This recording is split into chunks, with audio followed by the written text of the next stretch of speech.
ವೃಷಭ ರಾಶಿಯವರ ಮೇ ತಿಂಗಳ ಮಾಸ ಭವಿಷ್ಯ ವಿಡಿಯೋದಲ್ಲಿ 5 ಶುಭ ವಿಚಾರಗಳ ವಿಡಿಯೋ ಆಗಿರುತ್ತೆ. ಇದು ಪ್ರತಿಯೊಬ್ಬ ವೃಷಭ ರಾಶಿಯವರಿಗೆ ಆತ್ಮೀಯವಾದಂತಹ ಸ್ವಾಗತ ಹಾಗೂ ವಿಠಲ್ ಭಟ್ ಮಾಡುವ ನಮಸ್ಕಾರ. ಪ್ರತಿ ತಿಂಗಳು ಪ್ರತಿ ರಾಶಿಯವರಿಗೆ ಒಂದಿಷ್ಟು ಶುಭ ಇರುತ್ತೆ. ಇದರಲ್ಲಿ ಶುಭ ವಿಚಾರ ತಿಳಿಸ್ತಾ ಇದ್ದೀನಿ. ಎಚ್ಚರಿಕೆ ವಿಡಿಯೋ ಮತ್ತೊಂದು ಖಂಡಿತವಾಗಿ ಕೊಡ್ತೇನೆ. ಶುರು ಮಾಡೋಣ ಅಲ್ವಾ? ಮೊದಲನೇ ಶುಭ ವಿಚಾರ ವೃಷಭ ರಾಶಿಯವರಿಗೆ ಮೇ ತಿಂಗಳಿಗೋಸ್ಕರ ಏನಪ್ಪಾ ಅಂತಂದ್ರೆ, ಮೇ 15ನೇ ತಾರೀಕು ನಿಮ್ಮ ರಾಶಿಗೆ ರವಿಗ್ರಹದ ಸಂಚಾರ ಆಗುತ್ತೆ. ರವಿಗ್ರಹ ನಿಮ್ಮ ರಾಶಿಗೆ ಬರ್ತಾನೆ. ಇದರಿಂದ ಏನಾಗುತ್ತೆ ಅಂದ್ರೆ, ವೃಷಭ ರಾಶಿಯವರಿಗೆ ಮೇ 15ನೇ ತಾರೀಕು ನಂತರ ನಿಮ್ಮಲ್ಲಿ ಆತ್ಮವಿಶ್ವಾಸ ತುಂಬಾ ಜಾಸ್ತಿ ಆಗುತ್ತೆ. ಈ ಲೀಡರ್ಶಿಪ್ ಕ್ವಾಲಿಟೀಸ್ ಅಥವಾ ಅಧಿಕಾರ ತುಂಬಾ ಚೆನ್ನಾಗುತ್ತೆ. ನೀವು ಹೇಳ್ದಂಗೆ ಅಂದ್ರೆ ಒಂದು ಅಧಿಕಾರ ಸಿಗುತ್ತೆ ನಿಮಗೆ. ನೀವು ಹೇಳ್ದಂಗೆ ಎಲ್ಲರೂ ಕೇಳಬೇಕು ಅನ್ನೋ ಥರ ಒಂದು ಅಧಿಕಾರ ತುಂಬಾ ಚೆನ್ನಾಗಿ ಸಿಗುತ್ತೆ ನಿಮಗೆ. ಸಮಾಜದಲ್ಲಿ ಗೌರವ ವೃದ್ಧಿ ಆಗುತ್ತೆ. ಹಿರಿಯರಿಂದ ರೆಕಗ್ನೈಸೇಷನ್, ನಿಮ್ಮನ್ನು ಗುರುತಿಸ್ತಾರೆ. ದೊಡ್ಡ ದೊಡ್ಡ ಜನ ನಿಮ್ಮನ್ನ, ನಿಮ್ಮ ಶ್ರಮವನ್ನು ಗುರುತಿಸ್ತಾರೆ. ಓ, ನೀನು ಮಾಡ್ತಾ ಇದೆಯಪ್ಪ, ವೆರಿ ಗುಡ್ ಅನ್ನೋ ಥರ. ಇದಕ್ಕೆ ಅದ್ಭುತವಾಗಿರ್ತಕ್ಕಂಥ ಅಂದರೆ ಇದು ತುಂಬ ಸರಿಯಾಗಿ ಆಗಬೇಕು ಅಂತ ಹೇಳಿ ಒಳ್ಳೆಯ ಪರಿಹಾರವನ್ನು ಮಾಡ್ತಾ ಇದ್ದೇವೆ. ವಿಡಿಯೋ ಎಂಡಲ್ಲಿ ಅದ್ರ ಬಗ್ಗೆ ತಿಳಿಸ್ತೇನೆ. ವಿಡಿಯೋ ಎಂಡ್ ತನಕ ನೋಡಿ. ಎರಡನೇ ಶುಭ ವಿಚಾರ ವೃಷಭ ರಾಶಿಯವರಿಗೆ ಮೇ ತಿಂಗಳಿಗೋಸ್ಕರ ಏನಪ್ಪಾ ಅಂತಂದ್ರೆ, ಬುಧ ಗ್ರಹನ ಸಂಚಾರ ಸಹ ನಿಮ್ಮ ರಾಶಿಯಲ್ಲೇ ಬುಧ. ಸೊ ನಿಮ್ಮ ರಾಶಿಯಲ್ಲಿ ಬುಧ ಅಂತಂದಾಗ ಮೇ 14ರಿಂದ ಅಲ್ಲಿ ತನಕ ನಿಮ್ಮ ರಾಶಿಯಿಂದ 12ನೇ ಮನೆ ಅಂದರೆ ಲಾಸ್ ಮನೆಯಲ್ಲಿ ಷಷ್ಠ್ಯಾಧಿಪತಿ ಅಂತ ಆಗ್ತಾನೆ.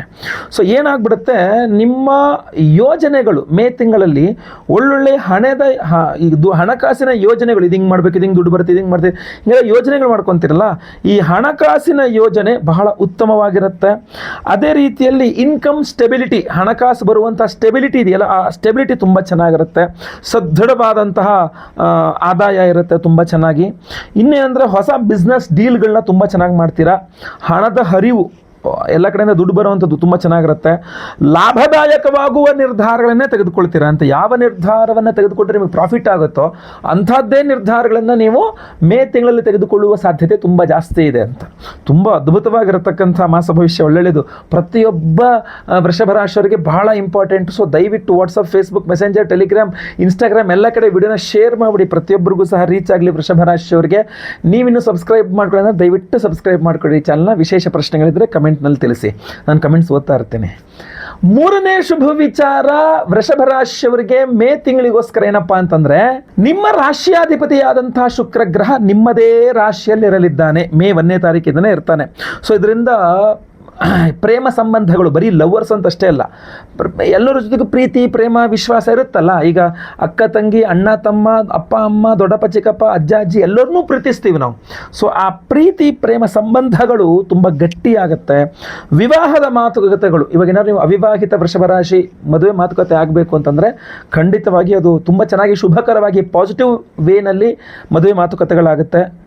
ದಾಂಪತ್ಯದ ಸಮಸ್ಯೆಗಳಿದ್ದರೂ ಸಹ ದಾಂಪತ್ಯ ಜೀವನದಲ್ಲಿ ಸೌಖ್ಯ, ಆನಂದ ಇದೆಲ್ಲ ವೃದ್ಧಿಯಾಗುತ್ತೆ ಅಂತ. ಇದಕ್ಕೋಸ್ಕರ ನಾವು ಸ್ವಯಂವರ ಪಾರ್ವತಿ ಹೋಮವನ್ನು ಮಾಡ್ತಾ ಇದ್ದೇವೆ. ವಿಡಿಯೋ ಎಂಡಲ್ಲಿ ಅದ್ರ ಬಗ್ಗೆ ತಿಳಿಸ್ತೇನೆ. ವಿಶೇಷ ಪ್ರಸಾದ ಇದೆ ನಿಮಗೋಸ್ಕರ. ನಾಲ್ಕನೇ ಶುಭ ವಿಚಾರ ವೃಷಭ ರಾಶಿಯವರಿಗೆ ಮೇ ತಿಂಗಳಿಗೋಸ್ಕರ ಏನಪ್ಪಾ ಅಂತಂದ್ರೆ, ಮೇ 14ನೇ ತಾರೀಕಿನ ನಂತರ ಶುಕ್ರ ಗ್ರಹ ಒಂದು ಮನೆ ಮುಂದೆ ಅಂದರೆ ಮಿಥುನ ರಾಶಿಗೆ ಶುಕ್ರ ಪ್ರವೇಶ ಆಗುತ್ತೆ. ಇದರಲ್ಲಿ ಏನಾಗುತ್ತೆ ಅಂತಂದರೆ, ಸಂಪರ್ಕಗಳು, ಕಮ್ಯುನಿಕೇಷನ್ ಜಾಸ್ತಿ ಆಗುತ್ತೆ. ಎಲ್ಲರನ್ನೂ ಹೆಚ್ಚು ಸಂಪರ್ಕಿಸ್ತೀರಾ. ಹೊಸ ಕಮ್ಯುನಿಕೇಷನ್ ಸಿಗುತ್ತೆ. ನೀವು ಒಂದು ಚಿಕ್ಕ ಪುಟ್ಟ ಬಿಸ್ನೆಸ್ ಟೂರ್ಗಳು ಮಾಡ್ತೀರಾ. ಅಲ್ಲಿ ಹೋಗ್ಬಿಟ್ಟು ಒಂದು ವ್ಯವಹಾರ ಮಾಡ್ಕೊಂಬಂದೆ, ಇಲ್ಲಿ ಹೋಗ್ಬಿಟ್ಟು ಈ ಒಂದು ಬಿಸ್ನೆಸ್ ಮಾಡ್ಕೊಂಬಂದೆ ಅಂತ ಈ ಬಿಸ್ನೆಸ್ ಟ್ರಾವೆಲ್ಸ್ ಯೋಗಗಳು ತುಂಬ ಚೆನ್ನಾಗಿದೆ. ಆಮೇಲೆ ಹೊಸ ಜನರ ಪರಿಚಯ, ಹೊಸ ಜನರೆಲ್ಲ ಪರಿಚಯ ಆಗ್ತಾರೆ. ಅದಕ್ಕೆ ಹೇಳಿದ್ದು ನಾನು, ಕಮ್ಯುನಿಕೇಷನ್ ಚೆನ್ನಾಗಿರುತ್ತೆ ನಿಮ್ಮದು ಅಂತ. ಕೆರಿಯರ್ ಆಪರ್ಚುನಿಟೀಸ್, ನಿಮ್ಮ ಕೆರಿಯರ್ ಇದೆಯಲ್ಲ, ನೀವು ಏನೇ ವೃತ್ತಿ ಮಾಡ್ಕೊಂಡಿದ್ರೆ, ಏನೇ ಕೆರಿಯರ್ ನಿಮ್ಮದು, ಅದರಲ್ಲಿ ಆಪರ್ಚುನಿಟೀಸು ತುಂಬ ಜಾಸ್ತಿ, ಬೇರೆ ಆಪರ್ಚುನಿಟೀಸ್ ತುಂಬ ಚೆನ್ನಾಗಿ ಎಕ್ಸ್ಪ್ಯಾಂಡ್ ಆಗುವಂಥದ್ದು ತುಂಬ ಸ್ಪಷ್ಟವಾಗಿ ಕಂಡು ಬರ್ತಾ ಇದೆ. ಖಂಡಿತವಾಗಿ ಒಳ್ಳೆಯದಾಗಲಿ. ಇದು ಯಾವುದೇ ಕೆಟ್ಟ ಶಕ್ತಿಯಿಂದ ಈ ಪ್ರಾಬ್ಲಮ್ಸ್ಗಳೆಲ್ಲ ಅಂದರೆ ಈ ಶುಭವೆಲ್ಲ ನಿಂತು ಹೋಗದೇ ಇರಲಿ, ನಿರ್ವಿಘ್ನವಾಗಿ ಈ ಶುಭವೆಲ್ಲ ನಿಮಗೆ ಬರಲಿ ಅಂಥೇಳಿ ವಿಶೇಷ ಪರಿಹಾರ ಮಾಡ್ತಾ ಇದ್ದೇವೆ. ವಿಡಿಯೋ ಎಂಡಲ್ಲಿ ತಿಳಿಸ್ತೇನೆ. ಈಗ 5ನೇ ಶುಭ ವಿಚಾರ ವೃಷಭ ರಾಶಿಯವರಿಗೆ ಮೇ ತಿಂಗಳಿಗೋಸ್ಕರ ಏನಪ್ಪಾ ಅಂತಂದರೆ, ಮೇ 14ನೇ ತಾರೀಕಿಂದ ರವಿ ನಿಮ್ಮ ರಾಶಿಯಲ್ಲಿರ್ತಾನೆ. ಅಂದರೆ ಈ ಮೇ 14ರಿಂದ ಬುಧ ವೃಷಭದಲ್ಲಿ, ರವಿಯೂ ಸಹ ವೃಷಭದಲ್ಲಿ. ಸ್ಥಿರತೆ ತುಂಬ ಚೆನ್ನಾಗಿರುತ್ತೆ. ಭೂಮಿ ಆಸ್ತಿ ವಿಚಾರಗಳಲ್ಲಿ ತುಂಬ ಅನುಕೂಲ ಇದೆ. ಈ ಮನೆ ಜಮೀನು ಇತ್ಯಾದಿಗಳ ಬಗ್ಗೆ ತುಂಬ ಅನುಕೂಲಗಳು ಜಾಸ್ತಿ ಇದೆ. ಹಳೆಯ ಪ್ರಾಪರ್ಟಿ ಇಶ್ಯೂಸ್ ಏನಾದರೆ, ಡಿಸ್ಪ್ಯೂಟ್ಸ್ ಇದೆ, ಅದನ್ನು ಸೆಟಲ್ ಮಾಡ್ಕೊಳ್ಳುವ ಸಾಧ್ಯತೆ ಚೆನ್ನಾಗಿದೆ. ಪಿತ್ರಾರ್ಜಿತ ಆಸ್ತಿ ವಿಚಾರಗಳಲ್ಲಿ ಸ್ವಲ್ಪ ಏನು ಮೇ ತಿಂಗಳು ಮೊದಲನೇ ವಾರದಲ್ಲಿ ಅಷ್ಟು ಚೆನ್ನಾಗಿರಲ್ಲ ಪಿತ್ರಾರ್ಜಿತ ಆಸ್ತಿ. ಬಟ್ ಎರಡನೇ ಮೂರನೇ ವಾರ ಆಗೋಷ್ಟಲ್ಲಿ ಸ್ವಲ್ಪ ಅದು ಮಾತುಕತೆ ಸ್ವಲ್ಪ ಯಾವುದೋ ಒಂದು ಕಡೆ ಕ್ಲಿಕ್ ಆಗುತ್ತೆ, ಪಿತ್ರಾರ್ಜಿತಾಸ್ತಿವೆಲ್ಲ ಪ್ರಾಬ್ಲಮ್ಸ್ಗಳೆಲ್ಲ ಸಾಲ್ವ್ ಆಗುತ್ತೆ, ಇಲ್ಲದ್ರೆ ಬಿಸಿ ತುಪ್ಪ ಆಗಿಬಿಡ್ತದೆ ನಿಮಗೆ, ಅದೇ ನಿಮಗೆ ಸಾಲ್ವ್ ಆಗುತ್ತೆ. ಈ ಭೂಮಿ ವಿಚಾರಗಳಲ್ಲಿ ಸ್ವಲ್ಪ ಹಳೆ ಡಿಸ್ಪ್ಯೂಟ್ಸ್ ಎಲ್ಲ ಸ್ವಲ್ಪ ಸೆಟ್ಲ್ ಆಗೋ ಸಾಧ್ಯತೆ ಜಾಸ್ತಿ ಇದೆ. ಇದರಲ್ಲಿ ಬಹುಮುಖ್ಯವಾಗಿ ಗಮನಿಸಬೇಕಾಗಿರತಕ್ಕಂಥದ್ದು ಭೂಮಿ ವ್ಯವಹಾರಗಳು ತುಂಬ ಸುಲಲಿತ. ಅದರಲ್ಲಿ ಖರೀದಿಕ್ಕಿಂತ ಮಾರಾಟ, ಭೂಮಿಯನ್ನು ಮಾರಾಟ ಮಾಡಬೇಕು ಅಂದ್ಕೊಂಡು ಬಹಳ ಕಷ್ಟಪಟ್ಟು ಸೇಲ್ ಆಗ್ತಾ ಇಲ್ಲ ಅಂತ ಕೂತ್ಕೊಂಡಿದ್ದವ್ರಿಗೆ ತುಂಬ ಜಾಸ್ತಿ ತುಂಬ ಬೇಗ ಆಗಿಬಿಡುತ್ತೆ ಕೆಲಸ ಅಂಥೇಳಿ. ಸೊ ಇದು ಬಹಳ ಮುಖ್ಯವಾಗಿ ನೀವು ಗಮನಿಸಬೇಕಾಗಿರತಕ್ಕಂಥದ್ದು. ತಾರೀಕಿನ ಲೆಕ್ಕದಲ್ಲಿ ಹೇಳಿದ್ರೆ ಮೇ 1ನೇ ತಾರೀಕಿಂದ ಮೇ 13ನೇ ತಾರೀಕಿನ ತನಕ ಶುಕ್ರನ ಸಂಬಂಧದಿಂದಾಗಿ ಸೌಖ್ಯ ತುಂಬ ಚೆನ್ನಾಗಿದೆ, ಶುಭವಾಗಿರುತ್ತೆ. ಮೇ 14ರಿಂದ ಮೇ 31ನೇ ತಾರೀಕಿನ ತನಕ ಬುಧಾದಿತ್ಯ ಯೋಗ, ಇದರ ಪರಿಣಾಮದಿಂದಾಗಿ ಹಣ ಮತ್ತು ಅಧಿಕಾರ ಇದು ತುಂಬ ಚೆನ್ನಾಗಿ ಏರಿಕೆ ಚೆನ್ನಾಗಿದೆ. ಒಟ್ಟಾರೆ ಮೇ ತಿಂಗಳಲ್ಲಿ ವೃಷಭ ರಾಶಿಯವರಿಗೆ ಸ್ಟೆಬಿಲಿಟಿ ಮತ್ತು ಗ್ರೋತ್ ತುಂಬ ಚೆನ್ನಾಗಿದೆ. ಇದು ಹಾಳು ಮಾಡ್ತಕ್ಕಂಥದ್ದು ಯಾವ ರೀತಿಯಿಂದ ಸಾಧ್ಯ? ಮಾಟಮಂತ್ರದಿಂದಾಗೋ, ದೃಷ್ಟಿದೋಷದಿಂದಾಗೋ, ಕೆಟ್ಟ ಶಕ್ತಿಗಳಿಂದಾಗೋ ಇದೆಲ್ಲ ಆಗದೇ ಇರುವ ಸಾಧ್ಯತೆಗಳು ಜಾಸ್ತಿ ಇದೆ. ಅದೆಲ್ಲ ಸಮಸ್ಯೆಗಳು ನಿಮಗೆ ಪರಿಹಾರ ಆಗಬೇಕು ಅಂತ ನಾವು ನಿಮಗೋಸ್ಕರ ವಿಶೇಷ ಪರಿಹಾರವನ್ನು ಮಾಡ್ತಾ ಇದ್ದೇವೆ. ಏಪ್ರಿಲ್ 17ನೇ ತಾರೀಕು ಶುಕ್ರವಾರ ಅಮಾವಾಸ್ಯೆಯ ದಿವಸ ನಮ್ಮ ಯಾಗಶಾಲೆಯಲ್ಲಿ ಬಹಳ ವಿಶೇಷವಾಗಿರತಕ್ಕಂಥ ಹೋಮಗಳನ್ನು ಮಾಡ್ತಾ ಇದ್ದೇವೆ. ನಿಮ್ಮೆಲ್ಲರ ಸಮಸ್ಯೆಗಳು ಪರಿಹಾರವಾಗಬೇಕು, ಅದರಲ್ಲೂ ವಿಶೇಷವಾಗಿ ನಿಮಗಿರುವ ಮಾಟ ಮಂತ್ರ ಸಮಸ್ಯೆಗಳಿದ್ದರೆ, ದೃಷ್ಟಿ ದೋಷದ ಸಮಸ್ಯೆ ಇದ್ದರೆ, ಶತ್ರು ಬಾಧೆಗಳು ಜಾಸ್ತಿ ಆಗಿದ್ದರೆ, ನಿಮಗೆ ಕೋರ್ಟು ಕಚೇರಿ ಸಮಸ್ಯೆಗಳು, ತೊಂದರೆ ಕೊಡೋರು, ಜಾಬಲ್ಲಿ ಸಮಸ್ಯೆಗಳು, ಬಿಸ್ನೆಸ್ಸಲ್ಲಿ ಹಿಂಸೆ ಕೊಡ್ತಾರೆ, ಸುಮ್ಮನೆ ನಮ್ಗೆ ತೊಂದರೆ ಕೊಡ್ತಾ ಇದ್ದಾರೆ, ನೆಮ್ಮದಿಯಾಗಿರ್ಲಿಕ್ಕೆ ಬಿಡ್ತಾ ಇಲ್ಲ, ಮೇಲಿಂದ ಮೇಲೆ ಸಮಸ್ಯೆ ಕೊಡ್ತಾ ಇದ್ದಾರೆ, ಅದಕ್ಕೋಸ್ಕರ ಪರಿಹಾರ ಮಾಡ್ತಾ ಇದ್ದೇವೆ. ಯೋಚನೆ ಮಾಡಬೇಡಿ. ಭದ್ರಕಾಳಿ ಹೋಮವನ್ನು ಮಾಡ್ತಾ ಇದ್ದೇವೆ, ಮಹಾಭದ್ರಕಾಳಿ ಹೋಮ. ಭದ್ರಕಾಳಿ ಹೋಮದಲ್ಲಿ ಈ ವಿಶೇಷವಾಗಿರ್ತಕ್ಕಂಥ ಕೃಷ್ಣ ಕೀಲಕ ರತ್ನವನ್ನು ಎನರ್ಜೈಸ್ ಮಾಡಿ ಕೊಡ್ತೇವೆ. ನಿಮಗೆ ಉದ್ಯೋಗ, ವ್ಯಾಪಾರ ಅಥವಾ ಆರೋಗ್ಯ ಅಥವಾ ಎಲ್ಲೇ ಸಮಸ್ಯೆಗಳಿದ್ರೂ ಪರಿಹಾರವಾಗಬೇಕು. ಭದ್ರಕಾಳಿ ಹೋಮ ಇದನ್ನು ಯಾವ ರೀತಿಯಲ್ಲಿ ಬಳಸಬೇಕು ಹೇಳ್ತೇನೆ ನಿಮಗೆ. ಭದ್ರಕಾಳಿ ಹೋಮದ ಜೊತೆಯಲ್ಲಿ ಬಹಳ ವಿಶೇಷವಾಗಿ ಸ್ವಪ್ನೇಶ್ವರಿ ಹೋಮವನ್ನು ಮಾಡ್ತಾ ಇದ್ದೇವೆ. ಆ ಮಹಾ ಸ್ವಪ್ನೇಶ್ವರಿ ಹೋಮ ಬಹಳಷ್ಟು ಜನಕ್ಕೆ ಹೆಸರು ಗೊತ್ತಿಲ್ಲ. ಸ್ವಪ್ನೇಶ್ವರಿ ಹೋಮ ನಮ್ಮ ಹಳಬರಿಗೆಲ್ಲ ಗೊತ್ತಿದೆ, ಹೊಸ ವೀಕ್ಷಕರಿಗೆ ಗೊತ್ತಿಲ್ಲ. ಸ್ವಪ್ನೇಶ್ವರಿ ಹೋಮ ಎಷ್ಟು ಪವರ್ಫುಲ್ ಅಂದರೆ, ಈ ಕೃಷ್ಣ ಕೀಲಕ ರತ್ನವನ್ನು ಶುಕ್ರವಾರದ ದಿವಸ ಅಮಾವಾಸ್ಯೆ ಸ್ವಪ್ನೇಶ್ವರಿ ಹೋಮದಲ್ಲಿ ಎನರ್ಜೈಸ್ ಮಾಡಿ ನಾವು ನಿಮಗೆ ಕೊಟ್ಟಾಗ ನಿಮಗಿರುವ ಎಲ್ಲ ಬಾಧೆಗಳನ್ನು, ಅದರಲ್ಲೂ ಕೂಡ ಒಂದು ಇಂಟ್ಯೂಷನ್ ಪವರ್ ಸಿಕ್ಬಿಡುತ್ತೆ. ಬಹಳಷ್ಟು ಜನಕ್ಕೆ ಯಾರಿಂದ ಸಮಸ್ಯೆ ಆಗ್ತಾ ಇದೆ, ಏನು ಸಮಸ್ಯೆ ಆಗ್ತಿದೆ ಸ್ವಪ್ನದಲ್ಲೇ ಗೊತ್ತಾಗುತ್ತೆ, ಕನಸಲ್ಲಿ ಗೊತ್ತಾಗ್ಬಿಡುತ್ತೆ. ಬಹಳ ಜನಕ್ಕೆ ಕೆಟ್ಟ ಕನಸು ಬಿದ್ದು ಹೆದರಿಕೆ ಆಗ್ತಕ್ಕಂಥವ್ರಿಗೆ ಅದರಿಂದ ಪರಿಹಾರವನ್ನು ಕೊಡುತ್ತೆ. ನೆಗೆಟಿವ್ ಎನರ್ಜೀಸ್ ನಿಮಗೆ ಬರ್ದಂಗೆ ಇದು ಕಾಪಾಡುತ್ತೆ. ಯಾವ ರೀತಿಯಲ್ಲಿ ಕಾಪಾಡುತ್ತೆ? ನಿಮ್ಮ ಸೂಕ್ಷ್ಮ ಶರೀರ, ಆರಾ ಅಂತೀವಲ್ಲ, ಆರಾ ಸೂಕ್ಷ್ಮ ಶರೀರದ ರಕ್ಷಣೆ ಮಾಡ್ತಕ್ಕಂಥ ಒಂದು ರತ್ನ. ಇದನ್ನು ನೀವು ಮಲಗುವಾಗ ನಿಮ್ಮ ತಲೆದಿಂಬು ಕೆಳಗಡೆ ಇಟ್ಕೊಂಡು ಮಲ್ಕೊಂಡ್ರೆ ಸಾಕು. ಇನ್ನೊಂದು ಇಂಪಾರ್ಟೆಂಟ್ ಏನಪ್ಪ ಅಂದರೆ, ಒಬ್ಬರು ಒಂದು ಸಲ ಇದನ್ನು ನೀವು ಬಳಸಿದರೆ ಇದನ್ನು ಇನ್ನೊಬ್ಬರಿಗೆ ಕೊಡಬಾರ್ದು.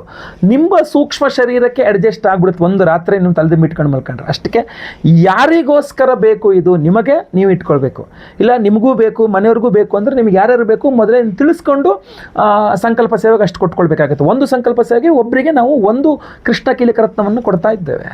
ಅಷ್ಟೇ ಅಲ್ಲದೆ ಅವಿವಾಹಿತರಿಗೆ ವಿವಾಹ ಸಿದ್ಧಿ ಆಗಬೇಕು, ವಿವಾಹಿತರಿಗೆ ಅನ್ಯೋನ್ಯಸ್ಕ ದಾಂಪತ್ಯ ಜನ, ಗಂಡ ಹೆಂಡತಿ ಜಗಳ ಮನಸ್ತಾಪ ತಾರಕಕ್ಕೆ, ಗಂಡ ಒಂದು ಹೆಂಡತಿ ಒಂದು ತಲೆ ದಿಂಬು ಕೆಳಗಡೆ ಇಟ್ಕೊಂಡು ಮಲ್ಕೊಂಡ್ರೆ ಗಂಡ ಹೆಂಡತಿ ಸುಖವಾಗಿರ್ತಾರೆ, ಆ ಜಗಳ ಮನಸ್ತಾಪಗಳು ಕಡಿಮೆ ಆಗುತ್ತೆ.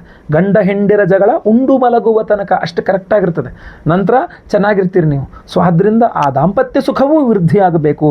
ಕೃಷ್ಣ ಕೀಲಕ ರತ್ನ ತುಂಬ ಸಹಾಯಕ ಆಗುತ್ತೆ. ಗುರು ಶಾಂತಿ, ಶನಿ ಶಾಂತಿ ಸಹಿತ ಮಹಾನವಗ್ರಹ ಶಾಂತಿ ಹೋಮಗಳಲ್ಲಂತೂ ಇದು ಎನರ್ಜೈಸ್ ಮಾಡೇ ಮಾಡ್ತಾ ಇದ್ದೀವಿ. ಸಂಕಲ್ಪ ಸೇವೆಗೆ ಹೆಸರು ಕೊಟ್ಕೊಳ್ಳಿ. ಸ್ಕ್ರೀನಲ್ಲಿ ಕಾಣುವಂಥ ನಂಬರ್ಗೆ ನಿಮ್ಮ ಹೆಸರು, ಗೋತ್ರ ಗೊತ್ತಿದ್ರೆ, ನಕ್ಷತ್ರ ಗೊತ್ತಿದ್ರೆ, ರಾಶಿ ಗೊತ್ತಿದ್ರೆ ಬೇಗ ವಾಟ್ಸಪ್ಪಲ್ಲಿ ನಿಮ್ಮ ಹೆಸರು ವಿಳಾಸವನ್ನು ಕಳಿಸ್ಕೊಂಡ್ರು ಸಾಕಾಗ್ತದೆ. ಲೈವಲ್ಲಿ ನಿಮ್ಮ ಹೆಸರು ಸಂಕಲ್ಪ ಆಗುತ್ತೆ. ಅವತ್ತಿನ ದಿವಸ ಬೆಳಗ್ಗೆ ಲೈವಲ್ಲಿ ನಾನೇ ನಿಮ್ಮ ಹೆಸರು ಸಂಕಲ್ಪ ಮಾಡ್ತೇನೆ. ಎಲ್ಲ ಹೆಸರು ಸಂಕಲ್ಪ ಆಗೋದು ಲೈವಲ್ಲಿ, ನಿಮ್ಮ ಹೆಸರು ಸಂಕಲ್ಪ ಆಗೋದು ನೀವು ನೋಡ್ಕೊಳ್ಬಹುದು, ಕೇಳಿಸ್ಕೊಳ್ಬಹುದು. ಎಲ್ಲ ಹೋಮಗಳನ್ನು ನೀವು ಲೈವ್ ನೋಡಬಹುದು. ಹಾಗೂ ಎಲ್ಲ ಹೋಮಗಳ ಭಸ್ಮ, ಕುಂಕುಮಾರ್ಚನೆ, ಕುಂಕುಮ ಪ್ರಸಾದ ಸಹಿತ ಈ ವಿಶೇಷವಾದ ಕೃಷ್ಣ ಕೀಲಕ ರತ್ನವನ್ನು ನಿಮಗೆ ಸ್ಪೀಡ್ ಪೋಸ್ಟ್ ಮೂಲಕ ಕಳಿಸಿಕೊಡಲಾಗ್ತದೆ. ನೆನಪಿಟ್ಕೊಳ್ಳಿ, ಹೋಮ ಮುಗಿದೋಯ್ತು ಅಂದರೆ ನಂತರ ನೀವು ಫೋನ್ ಮಾಡ್ಕೊಂಡಿದ್ದೇನೋ ಚೆನ್ನಾಗಿದೆ ಗುರುಳೆ ನಂಗೆ ಬೇಕು ಅಂತನೋ, ಅಥವಾ ಒಂದೇ ಒಂದು ಪೂಜೆ ಕೊಟ್ಟಿದ್ದೀವಿ ನಮ್ಗೆ ಒಂದೇ ಒಂದು ಕಳಿಸಿದ್ದೀರಾ, ನಂಗೆ ತುಂಬ ಅನುಕೂಲ ಆಗಿದೆ, ನಮ್ಮ ಯಜಮಾನ್ರಿಗೂ ಬೇಕು, ನನ್ನ ಹೆಂಡತಿಗೂ ಬೇಕು, ನನ್ನ ಮಕ್ಕಳಿಗೂ ಬೇಕು, ನನ್ನ ಫ್ರೆಂಡಿಗೂ ಬೇಕಂತ ಇನ್ನೊಂದು ಕಳಿಸ್ಕೊಡಿ ಅಂದ್ರಲ್ಲ, ಕಳಿಸಲ್ಲ. ನಿಮಗೆ ಎಷ್ಟು ಬೇಕು ಈಗಲೇ ಸಂಕಲ್ಪ ಸೇವೆಗೆ ಹೆಸರು ಕೊಟ್ಕೊಳ್ಬೇಕು ನೀವು. ನಂತರ ಮುಗಿದ ಮೇಲೆ ಮತ್ತೆ ಅಂದರೆ ಖಂಡಿತವಾಗಿ ಆಗಲ್ಲ. ಸೊ ದಯವಿಟ್ಟು ಬೇಗ ಬೇಗ ಸ್ಕ್ರೀನಲ್ಲಿ ಕಾಣುವಂಥ ನಂಬರ್ಗೆ ನೀವುಗಳನ್ನ ವಾಟ್ಸಪ್ ಮಾಡ್ಕೊಳ್ಳಿ. ಖಂಡಿತವಾಗಿ ಒಳ್ಳೆಯದಾಗಲಿ. ವಿಡಿಯೋ ಇಷ್ಟ ದಯವಿಟ್ಟು ಲೈಕ್ ಮಾಡಲಿಕ್ಕೆ ಮರಿಬೇಡಿ. ಪ್ರತಿಯೊಬ್ಬರಿಗೂ ಈ ವಿಡಿಯೋ ನೀವೇ ರೀಚ್ ಮಾಡಬೇಕು. ದಯವಿಟ್ಟು WhatsApp, Facebook, messenger, Telegram, Instagram ಎಲ್ಲ ಕಡೆ ಸಾಮಾಜಿಕ ಜಾಲತಾಣಗಳಲ್ಲಿ ವಿಡಿಯೋನ ಶೇರ್ ಮಾಡಲಿಕ್ಕೆ ಮರಿಬೇಡಿ. ನೀವು ಸಬ್ಸ್ಕ್ರೈಬ್ ಮಾಡ್ಕೊಂಡಿಲ್ಲ, ಯೂಟ್ಯೂಬಲ್ಲಿ ನೋಡ್ತಿದ್ರೆ ನಮ್ಮ ವಿಡಿಯೋನ ನಮ್ಮ ಚಾನಲ್ ಸಬ್ಸ್ಕ್ರೈಬ್ ಮಾಡಿಕೊಂಡು ಬೆಲ್ ಬಟನ್ ಒತ್ಕೊಂಡು ಆಲ್ ಅಂತ ಮಾಡ್ಲಿಕ್ಕೆ ಮರಿಬೇಡಿ. ಫೇಸ್ಬುಕ್ಕಲ್ಲಿ ನೋಡ್ತಿದ್ರೆ ನಮ್ಮ ಪೇಜನ್ನು ಫಾಲೋ ಮಾಡ್ಕೊಳ್ಳಿ. ಇನ್ಸ್ಟಾಗ್ರಾಮಲ್ಲಿ ನೋಡ್ತಾ ಇದ್ರು ನಮ್ಮ ಪೇಜನ್ನು ಫಾಲೋ ಮಾಡ್ಲಿಕ್ಕೆ ಮರಿಬೇಡಿ. ವಿಶೇಷ ಪ್ರಶ್ನೆಗಳಿದ್ರೆ ಕಮೆಂಟ್ ಮಾಡಿ. ನಿಮ್ಮ ಇಷ್ಟ ದೇವರು, ನಿಮಗೆ ಇಷ್ಟವಾದ ದೇವರು ಯಾವುದು ಕಮೆಂಟ್ ಮಾಡಿ. ಮೇ ತಿಂಗಳಲ್ಲಿ ನಿಮ್ಮ ಇಷ್ಟ ದೇವರು ನಿಮ್ಮನ್ನು ಕಾಪಾಡಲಿ. ಖಂಡಿತವಾಗಿ ಒಳ್ಳೆಯದಾಗಲಿ. ನಿಮ್ಮ ಕಮೆಂಟ್ಸ್ನೆಲ್ಲ ನಾನು ಓದ್ತಾ ಇರ್ತೇನೆ. ಮುಂದಿನ ವಿಡಿಯೋದಲ್ಲಿ ಮತ್ತೆ ಪುನಃ ಸಿಗ್ತೇನೆ. ಎಲ್ಲರಿಗೂ ಸಹ ಒಳ್ಳೆಯದಾಗಲಿ. ಲೋಕ ಸಮಸ್ತ ಸುಖಿನೋ ಭವಂತು. ನಾರಾಯಣ ನಾರಾಯಣ ನಾರಾಯಣ.